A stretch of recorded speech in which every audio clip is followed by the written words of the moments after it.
O soco de Marcos Azevedo acertou meu rosto com a força de uma marreta de pedreiro nervoso, jogando minha cabeça para o lado como se fosse uma porta de armário mal fechada.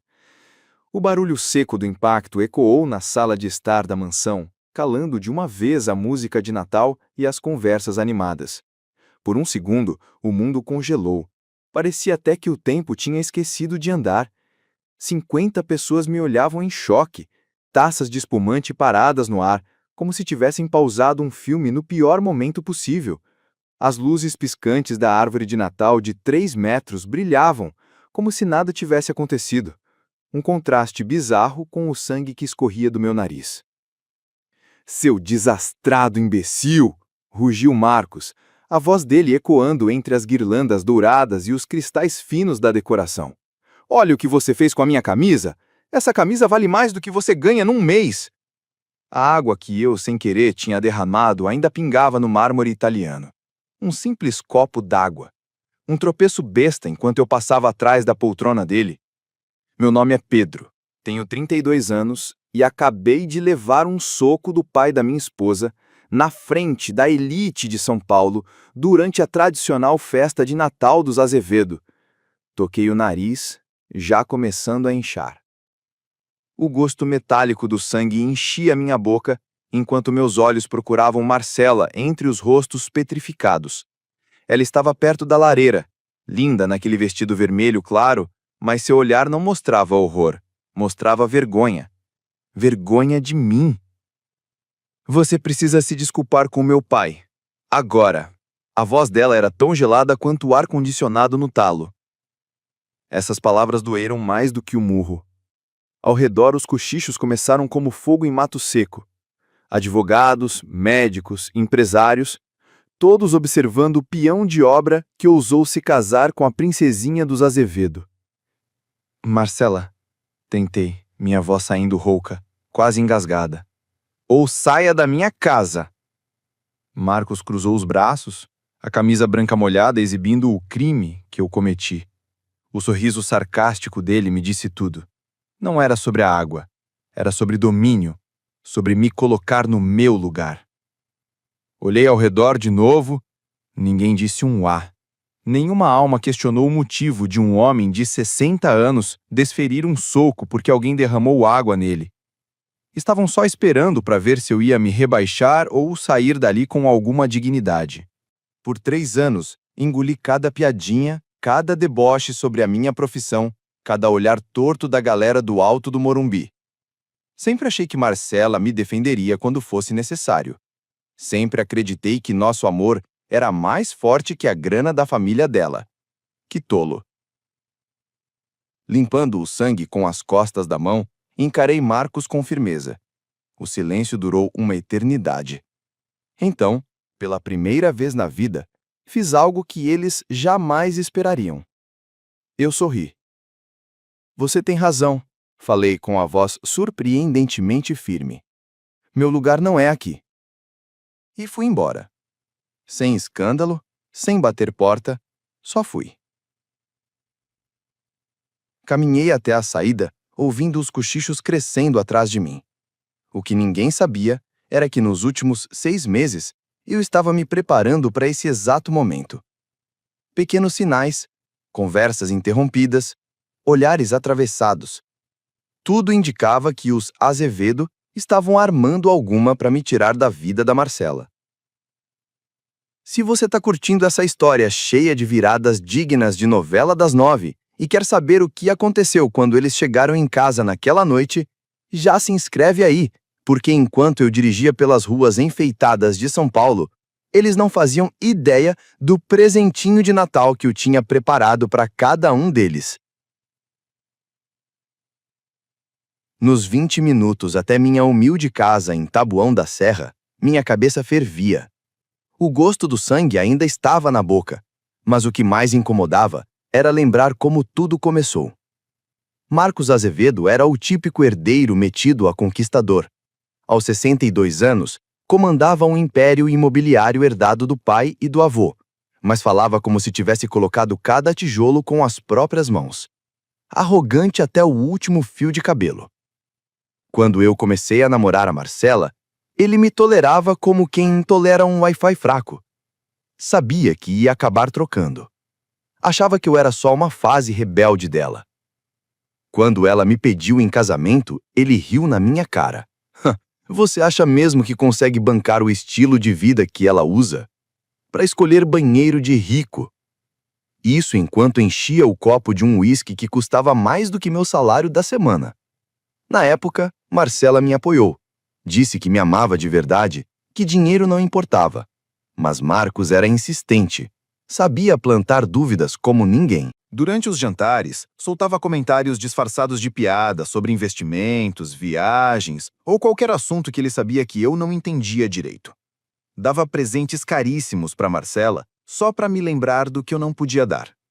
Uma bolsa de 15 mil reais aqui, uma joia de 20 mil reais ali. Aos poucos, ela foi mudando. Começou a questionar por que eu não crescia mais rápido com minha empresa, por que não aceitava aquele empréstimo camarada do sogrão, por que insistia em fazer tudo do jeito difícil, sendo que o pai dela podia facilitar nossa vida. Você é muito orgulhoso, Pedro, dizia cada vez mais. Às vezes, aceitar ajuda não é fraqueza, é inteligência. Mas eu conhecia bem o tipo do Marcos. A ajuda dele vinha com aquelas cordas invisíveis que, quando você via, já estava acorrentado e chamando ele de patrão. O ponto de virada veio há 6 meses, no aniversário da Marcela. Marcos fechou um restaurante inteiro nos Jardins e chamou 50 pessoas, só figurão. Médico, advogado, político da região. Eu fui com o meu único terno comprado em liquidação, enquanto os outros pareciam saídos direto de uma campanha da Armani. No meio do discurso, ele disse que estava muito orgulhoso da filha por seguir o coração, mas que torcia para que, um dia, ela encontrasse alguém à altura. E a galera riu, achou fofo. E a Marcela sorriu. Não falou nada. Naquele momento, eu entendi. Não era sobre vingança ainda. Era sobre inevitabilidade. Homens como Marcos Azevedo não descansam até arrancarem o que querem. E ele queria me arrancar da vida da filha. Comecei a me preparar. Abri uma conta separada, tirei foto de documentos, gravei conversas, pesquisei os negócios da Azevedo Engenharia e Construções, os contratos com a Prefeitura de São Paulo. Como empreiteiro, já tinha trabalhado em meia cidade. Conhecia fiscais, engenheiros, servidores públicos, gente que o Marcos nem notava, mas que sabia onde estavam os esqueletos. 3 semanas atrás, achei algo estranho nos arquivos da cidade. Um padrão nas aprovações de obras da Azevedo que cheirava coisa errada. Licitações ganhas com propostas esquisitas, regras de construção flexibilizadas. 2 dias depois, Marcela chegou em casa e disse que queria conversar sobre nosso futuro. Que estava cansada de brigar com a família e que talvez devêssemos repensar se combinávamos mesmo a longo prazo. O texto era novo, mas a voz era claramente do Marcos. Agora, sentado na cozinha da minha casinha em Taboão, limpando o sangue seco do nariz com um pano de prato meio encardido, percebi. Essa guerra já tinha começado fazia tempo. Eu só não sabia que estava nela. Peguei meu notebook e abri uma pasta que eu havia nomeado inocentemente de projetos residenciais. Lá dentro, tudo organizadinho por data, subpastas cheias de documentos, fotos e áudios. A primeira se chamava Irregularidades no Alto de Pinheiros. A segunda, Contratos Municipais meio esquisitos. A terceira, Relacionamentos duvidosos com fiscais. E havia ainda uma quarta, que eu nunca tinha tido coragem de abrir. Chamava-se Plano B de Emergência. Hoje, finalmente, era o dia de dar play nesse capítulo.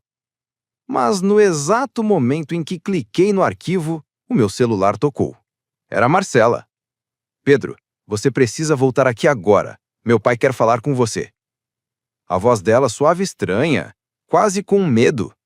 Ele descobriu umas coisas sobre você, coisas sérias. Desliguei o telefone com um meio sorriso. Marcos Azevedo achava que tinha descoberto algo sobre mim? Engraçado, porque em poucas horas, o mundo inteiro descobriria umas coisinhas sobre ele. Cerca de 20 minutos depois, eu já estava de volta à mansão dos Azevedo, mas dessa vez, não como um hóspede humilhado. Entrei pela porta da frente como quem cansou de correr. Marcos me esperava na biblioteca com um copo de uísque numa mão e uma pasta de papel pardo sobre a mesa de mogno, daquelas que só se vê em novela das 8. Marcela estava ao lado dele, olhos vermelhos de quem chorou mais que cebola picada. Quando me viu, desviou o olhar. "Sente-se, Pedro", disse ele com aquela voz carregada de satisfação venenosa. "Temos muito que conversar." Fiquei de pé, de braços cruzados. Tava com cara de novela mexicana. "Você achou mesmo que eu não ia descobrir?" Ele abriu a pasta e espalhou as fotos sobre a mesa. Eram imagens minhas entrando e saindo da prefeitura, conversando com fiscais, tirando fotos de documentos. 3 meses investigando minha família. Bem impressionante para um simples pedreiro. Marcela finalmente me encarou. "Pedro, por que você fez isso? Por que estava espionando minha família?" A decepção da voz dela quase me fez rir. "Depois de tudo que me fizeram, eu quem estava errado. Porque vocês estavam armando contra mim há meses", respondi com calma. Marcos bateu a mesa no tampo com força, fazendo os copos de cristal balançarem. "Você é um parasita, um oportunista, que usou minha filha para tentar subir na vida." "Pai, por favor", começou Marcela, mas ele cortou com um gesto seco. "Cala a boca, Marcela! Você já errou bastante casando com esse traste." Virou-se para mim, os olhos brilhando de ódio. "Mas acabou, Pedro. Acabou!" Foi aí que ele soltou a bomba. Nos últimos 2 meses, contratou um detetive particular para cavucar minha vida. Descobriu que eu tinha feito umas reformas não declaradas no começo da carreira, quando o dinheiro era curto. Também achou umas pendências com a Receita, que podiam me render umas multas pesadas, ou até cadeia. "Já falei com meus advogados", disse ele, empurrando mais papéis pela mesa. "Amanhã cedo entra uma denúncia anônima na Receita, junto com todas as provas das suas atividades ilegais dos últimos 5 anos. Marcela cobriu o rosto com as mãos. "Pai, isso já está indo longe demais." "Longe demais?" ele rugiu. "Esse homem tentou destruir nossa família. Ele merece cada segundo atrás das grades." E tinha mais. O homem era todo enturmado com o sindicato dos empreiteiros.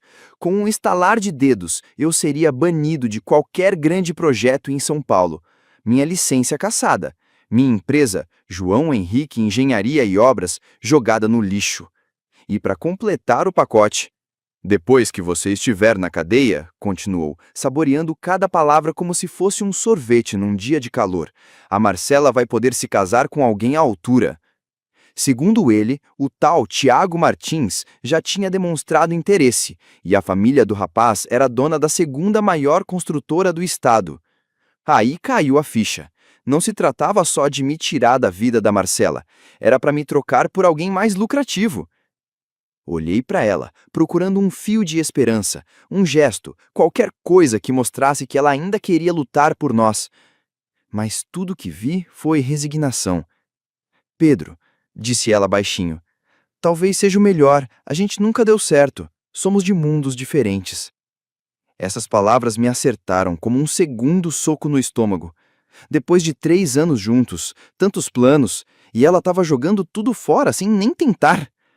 Marcos sorriu como quem acabou de vencer no truco. "Viu? Até ela sabe que você não é homem para essa família." E foi aí que algo em mim virou a chave. A raiva que eu vinha aguardando há anos achou seu destino. Não era mais sobre salvar meu casamento ou provar meu valor para a família Azevedo. Era sobre justiça. "Já terminaram o teatrinho?" perguntei, com a maior calma do mundo. Marcos franziu a testa, esperando talvez que eu implorasse. Perguntei se a encenação acabou. Fui até a mesa, peguei uma das fotos. "Essa aqui sou eu, saindo da prefeitura na terça-feira passada. Sabe por quê? Porque agora é a minha vez de falar." Sentei na poltrona de couro, cruzei as pernas e sorri. Aquele sorriso de quem está prestes a virar o jogo. "Marcos, você acertou em uma coisa. Eu não sou só um pedreiro. Nos últimos 6 meses, virei algo bem mais perigoso para você." Mostrei a tela do meu celular. Lá estava o e-mail com um título: "Dossiê completo. Azevedo Engenharia e Construções." Virei jornalista investigativo. O rosto dele ficou pálido, de um branco que nem leite. "Enquanto você gastava reais com detetives para fuçar meu passado, eu documentava os crimes do seu presente. Contratos fraudulentos, licitações combinadas, propina rolando solta. Tudo com 3 fontes independentes. Marcela se levantou assustada. Pedro, o que é isso? É o que seu pai realmente é. Não só um empresário de sucesso, mas um criminoso. Mostrei outro arquivo para ela.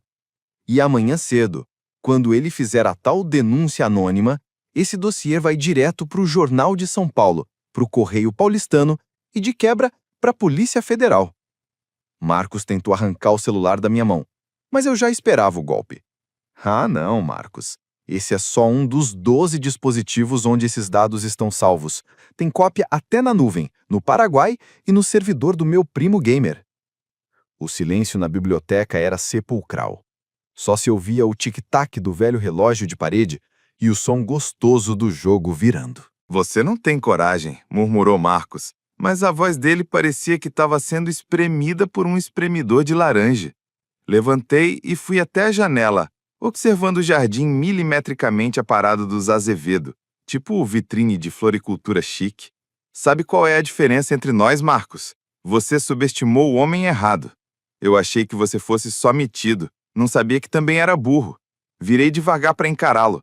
Você tem até o meio-dia de amanhã para cancelar todas as ameaças contra mim e se desculpar publicamente pelo que fez hoje. Caso contrário, fiz uma pausa dramática, estilo novela das 8, só para saborear o momento. Digamos que o Natal vai ser bem mais animado para todo mundo em São Paulo. Quando saí da mansão dos Azevedo naquela noite, não fui para casa. Fui direto para o escritório do meu advogado, mesmo sendo quase meia-noite. E olha que a maioria das pessoas estaria dormindo feito pedra. Diogo Cunha era meu advogado desde o dia em que abria a João Henrique Engenharia e Obras. Mais do que isso, ele odiava a corrupção mais do que gente que mastiga de boca aberta. Pedro, disse ele abrindo a porta do escritório ainda de pijama do Corinthians. Pelo amor de Deus, que horas são? A hora certa de acabar com os Azevedo de uma vez por todas. Nos 40 minutos seguintes, espalhei em cima da mesa dele tudo que tinha juntado nos últimos 6 meses. E não era só meia dúzia de papéis soltos, não. Era um dossiê completinho, digno de série policial, com tudo documentado sobre as mutretas da Azevedo Engenharia e Construções. A investigação começou depois do jantar de aniversário da Marcela. Quando saquei que o Marcos estava tramando alguma contra mim, resolvi entrar no jogo. Só que, diferente dele, eu tinha trunfos que ele nem sonhava. Foram 12 anos, ralando como empreiteiro em São Paulo. Nesse tempo, conheci todo tipo de servidor da prefeitura, desde engenheiro com bafo de café até arquivista que sabe mais da cidade do que o Google Maps. Gente que o Marcos tratava como figurante de novela, mas que tinha acesso a informações valiosíssimas. O Toninho Moreira, chefe de fiscalização de obras, me devia uma desde a época em que quase perdeu o emprego aprovando um projeto mais torto que Torre de Pisa. Em troca, me deu acesso aos relatórios de inspeção das obras da Azevedo nos últimos 5 anos. E olha, a marmota era visível até para quem não entende de engenharia. Falhas de segurança gritantes, sendo ignoradas como se não fossem nada. As mesmas infrações, os mesmos inspetores, os mesmos acidentes de sempre. E aí veio a cereja do bolo. A Elisângela Oliveira, do setor de licitações, me mostrou uma parada sinistra. As propostas da Azevedo chegavam sempre no último minuto, com valores exatos para ganhar das outras construtoras por centavos. Isso aí não tem como ser chute, disse ela, me entregando os documentos. Só dá para fazer isso se tiver acesso às propostas dos concorrentes. Mas a verdadeira bomba veio do Benjamin Bueno, ex-contador da Azevedo. Demitido numa tal reestruturação, que na verdade foi uma forma elegante de calar quem sabia demais. Benjamin me entregou tudo. Contas em paraísos fiscais, pagamentos por baixo do pano, contratos fantasmas com empresas que só existiam no papel. O Marcos não era só um pilantra, era um criminoso profissional, daqueles que assinam documento com caneta de ouro enquanto assaltam com luva branca. Durante 6 meses, conferi cada linha, validei todas as fontes e ainda cruzei os dados com pelo menos 3 testemunhas diferentes. Eu não queria só acusar, queria afundar esse cara de vez, tipo o navio do Titanic. Diogo terminou de revisar os papéis com uma cara mista de Isso é ouro puro e isso vai dar ruim.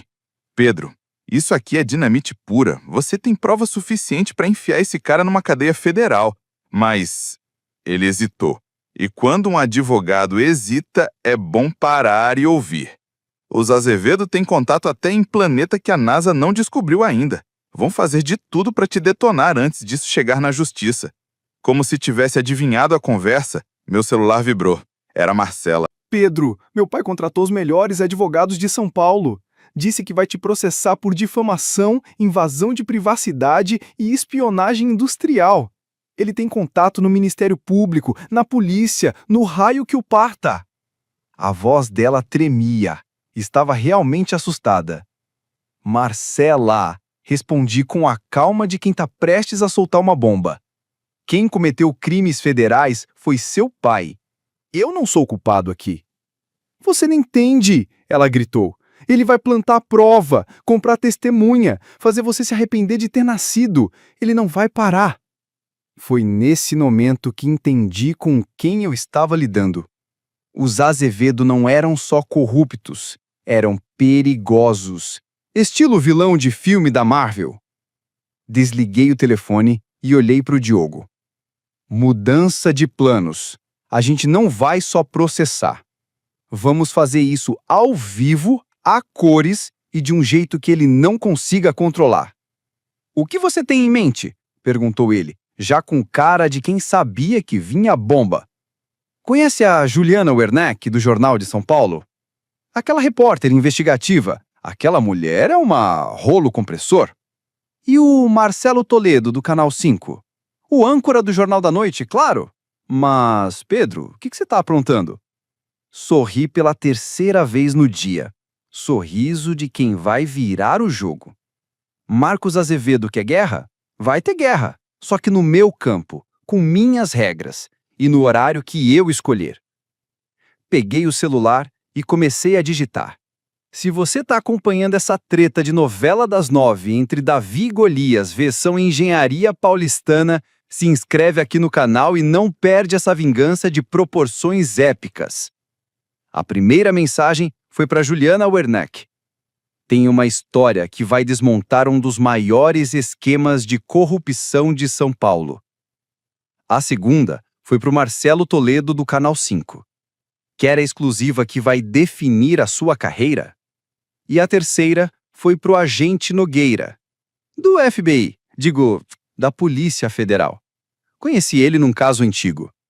Lembra quando você disse que eu podia te chamar se descobrisse algo grande?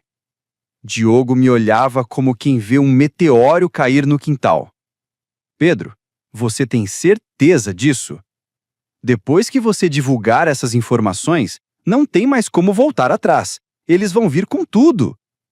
Olhei pela janela do escritório. A chuva começava a cair, lavando São Paulo como quem diz, tá na hora da limpeza. Diogo, há 3 anos me casei achando que estava entrando numa família. Mal sabia eu que, na verdade, tinha me metido num verdadeiro ninho de mafiosos que me enxertam como uma ameaça para os esquemas deles.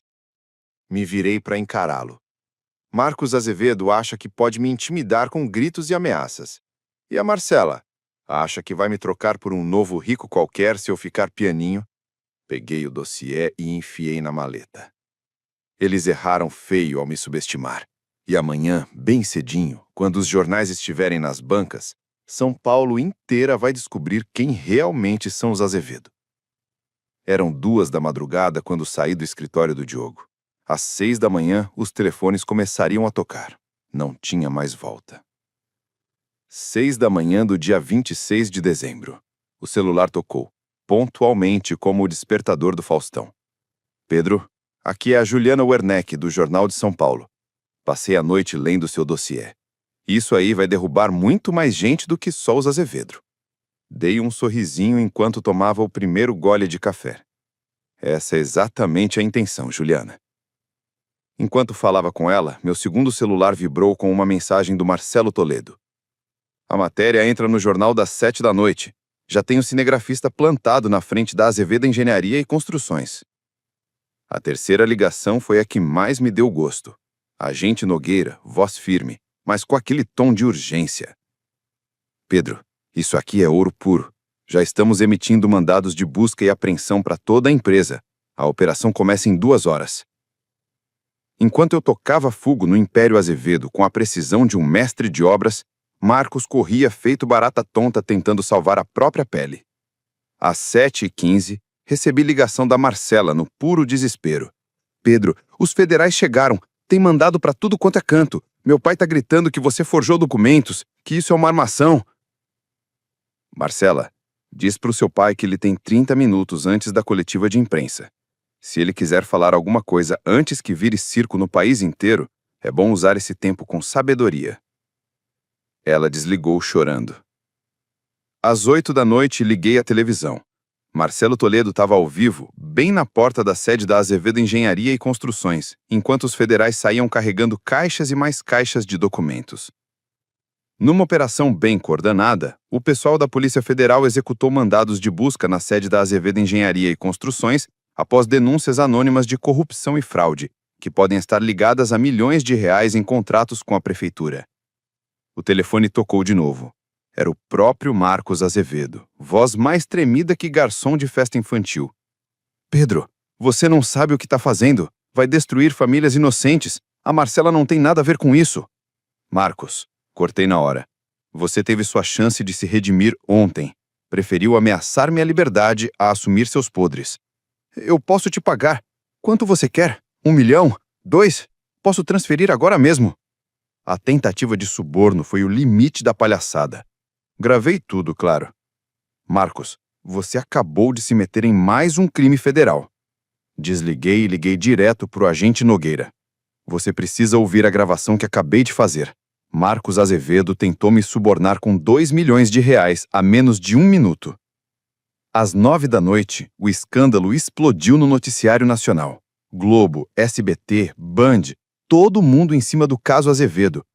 Juliana Werneck ampliou a investigação e descobriu ligações com políticos e empresários do alto escalão paulista. Mas o Marcos ainda tinha uma carta escondida. Às 10h30, a Marcela apareceu na minha porta com 2 engravatados de terno escuro. Pedro, esses são os advogados do meu pai. Eles têm uma proposta. Deixei os 3 entrarem, curioso para ver até onde o circo ia. O advogado principal, um grisalho cheio de pose, já foi direto. Senhor Pedro, meu cliente deseja se reconciliar. Ele admite que cometeu erros e está disposto a compensá-lo. Generosamente. Que tipo de compensação? 3 milhões de reais transferidos agora mesmo. Um cargo executivo na Azevedo Engenharia. E um pedido público de desculpas.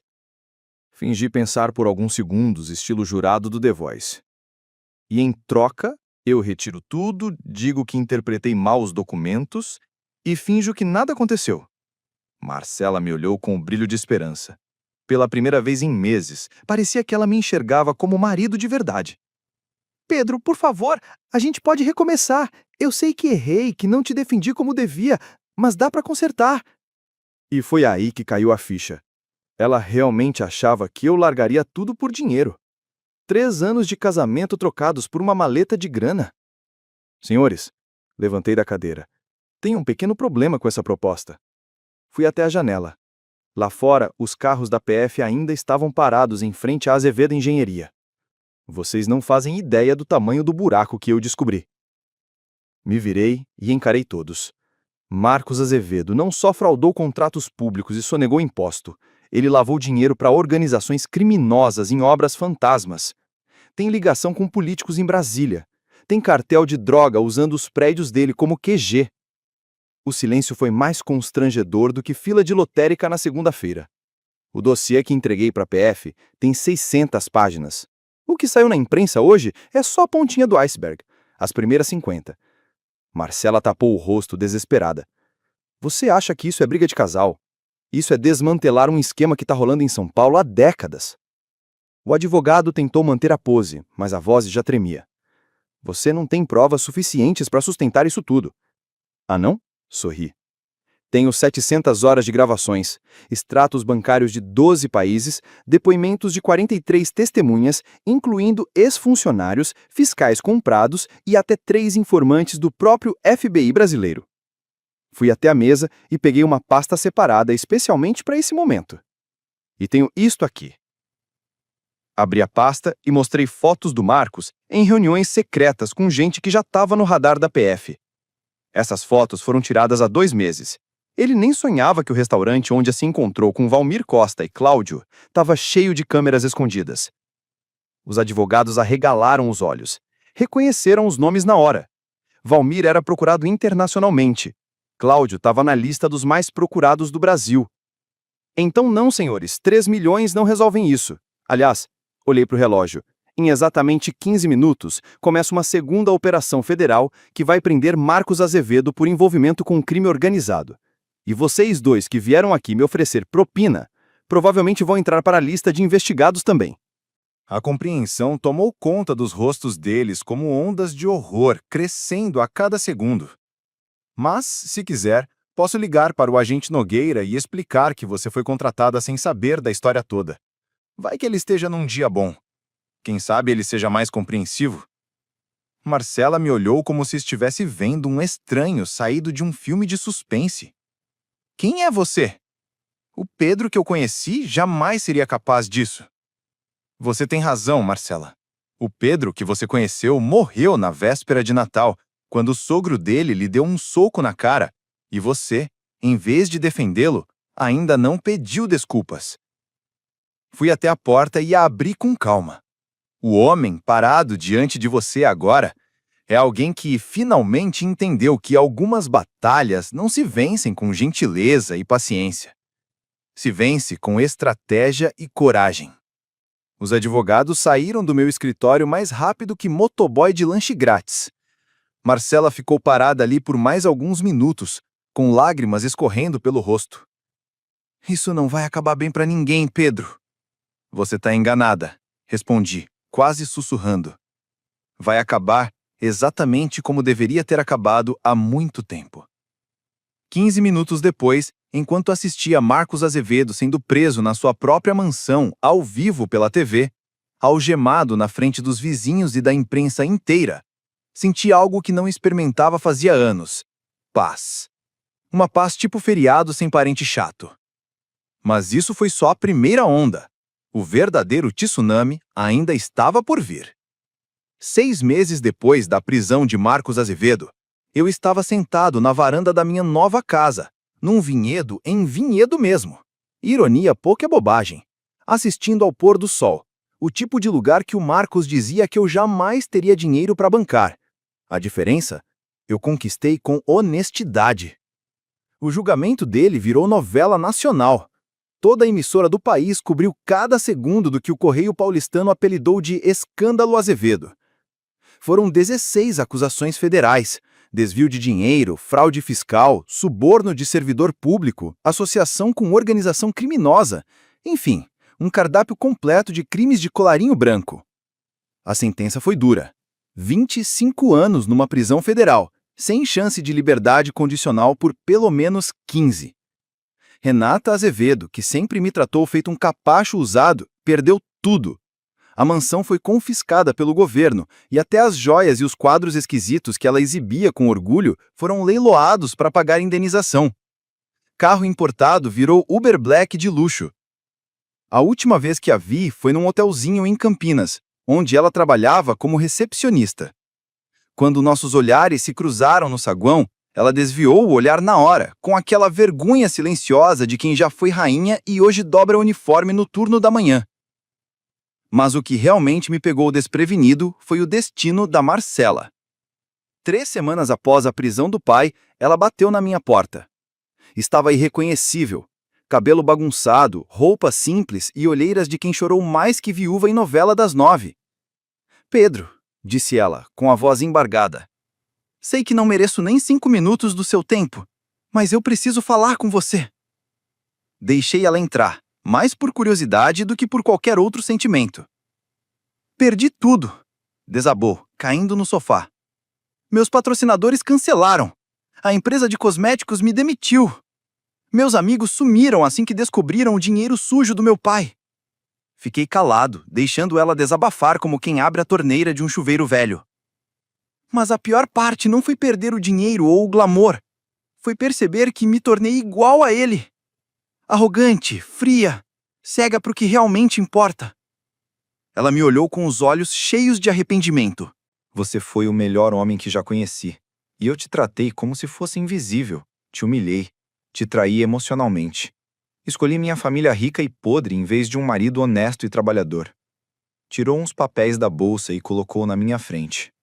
Tô assinando o divórcio sem contestar. Pode ficar com a casa, os carros, até com a cafeteira italiana, se quiser. Eu não mereço nada. E o que você vai fazer agora? Perguntei, já meio entorpecido com tudo aquilo. Vou para o Rio Grande do Sul.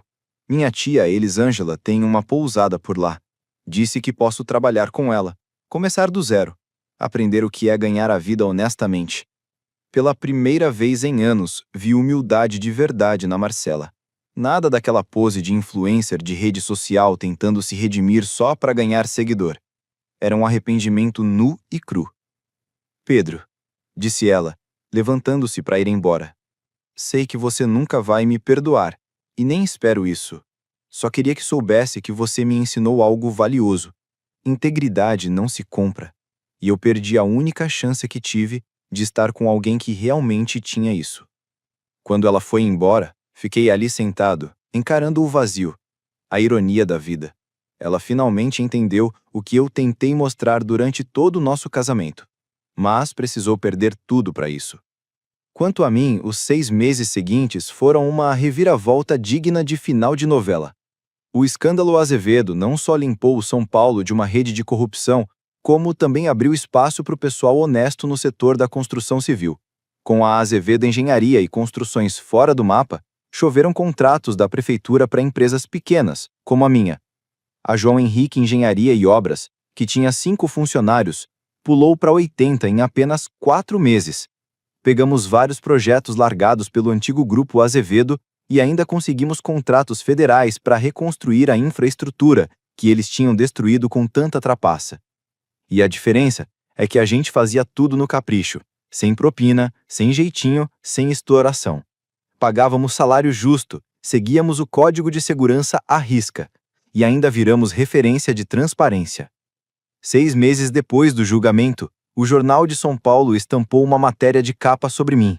De servente a empresário, como a integridade construiu um império. A repórter Juliana Werneck escreveu: Pedro não apenas desmantelou um dos esquemas mais corruptos da história recente de São Paulo, ele provou que sucesso de verdade nasce do caráter, não de contatos. Sua empresa agora emprega mais do que a antiga Azevedo, e com práticas éticas que viraram padrão no setor. Mas, sinceramente, o reconhecimento profissional nem foi o mais gratificante. O que realmente me marcou foi a inauguração de um centro comunitário que construímos em Vila Prudente. Um projeto que o Marcos Azevedo tinha abandonado por não dar lucro. Durante o evento, uma senhora idosa se aproximou de mim. O senhor é o Pedro, da João Henrique Engenharia, não é? Sim, senhora. Meu nome é Sandra Martins. Meu neto trabalha na sua empresa.